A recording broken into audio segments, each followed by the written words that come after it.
ஆக்சுவலாக மேடம், ஆட்டிசம்ன்றது வந்து சிம்பிளாக புரிகிற மாதிரி தமிழில் சொல்லணும்னா, நம்ம உடம்புல இருக்கக்கூடிய பிரெயினுடைய செயல்திறன், பிரெயினுடைய ஃபங்க்ஷன் நார்மலாக எல்லாருக்கும் நார்மல் வேலைகளை எல்லாமே பண்ணுச்சுன்னா அதை வந்து நம்ம எந்த ப்ராப்ளமும் நம்ம சொல்ல போகிறதில்ல. அதே ஒரு குழந்தைக்கு பிரெயினோட ஃபங்க்ஷனில் செயல்திறனில் ஒரு குறைபாடு தெரிய ஆரம்பிச்சதுன்னா அதுதான் நம்ம ஆட்டிசம்னு சொல்றோம். இந்த வேர்டோட எக்ஸ்பான்ஷன் பார்த்தீங்கன்னா ஆட்டிசம் ஸ்பெக்ட்ரம் டிசார்டர்.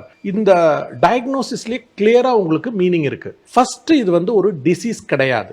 ஸோ டிசீஸா இருந்தா மட்டும்தான் உள்ளுக்குள்ள பெத்தாலஜி இருக்கும், மைக்ரோ ஆர்கானிசம்ஸ் இருக்கும், லேபுக்கு போகலாம், நீங்க டெஸ்ட் பண்ணி கண்டுபிடிக்கலாம். வெரஸ் ஆட்டிசம்ன்றது ஒரு டிசீஸ் கிடையாது. அதனால தான் நான் எந்த லேபுக்கு போனாலுமே உங்களால் எதையுமே கண்டுபிடிக்க முடியாதுன்றதை தெளிவாக சொல்கிறேன். ஸோ மூவிங் ஃபார்வர்ட், இன்னொரு வார்த்தை ஸ்பெக்ட்ரம்னு இருக்குது. இந்த ஸ்பெக்ட்ரமில் வந்து அதனுடைய அர்த்தம் என்னன்னா, எல்லா அறிகுறிகளுமே ஆட்டிசத்துக்கான குழந்தைகளுக்கு உள்ள அறிகுறிகள் எல்லாமே ஒரே குழந்தைக்கு இருக்காது, ஒரே நேரத்தில் இருக்காது, ரொட்டேட் ஆகிட்டே இருக்கும்.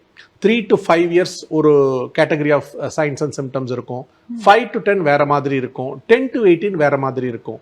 ஸோ பிரெயினோட டெவலப்மெண்ட் டே 1ல இருந்து 18 months to 24 months ஒரு அப்பா அம்மாக்கே தன்னோட குழந்தைக்கு ஆட்டிசம் வருமா வராதா அல்லது டாக்டருக்கே தெரியறதுக்கு வாய்ப்பு கிடையாது. 18 months to 24 monthsல தான் கண்ணால நம்மளால அந்த ஆட்டிஸ்டிக் ஃபீச்சரை பார்க்க முடியும். அதுக்கப்புறம் அந்த 3 to 5 அப்படின்னு சொல்லக்கூடிய அந்த ஏஜ் தான் த கோல்டன் பீரியட். அதை இழக்கக்கூடாது. 5 to 10 அதிகமாகும், 10 to 18 மிக அதிகமாகிறதுக்கு வாய்ப்பு இருக்கு. 18 இயர்ஸுக்கு மேல நம்மளோட பிரெயின் டெவலப்மெண்ட் ஸ்டாப் ஆகுது. ரெஸ்ட் ஆஃப் த லைஃப் இருக்கிற பிரெயின் ஃபங்க்ஷனை வச்சு தான் நம்ம லைஃப் லீட் பண்ணோம். இதுதான் சயின்ஸ்.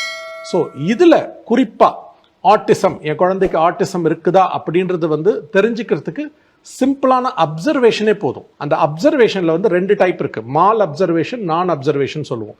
நம்ம குழந்தை ஒரு செயல்பாடுகள் பண்ணும்போது நம்ம கவனிக்காம விடுறது நான் அப்சர்வேஷன். நம்ம கவனிப்போம், ஆனால் அது தப்பாக புரிஞ்சுப்போம், மால் அப்சர்வேஷன். ஸோ இந்த கீன் அப்சர்வேஷனில் தான் நம்மளால் வந்து ஒரு ஆட்டிசம் குழந்தைய கண்டுபிடிக்க முடியும்.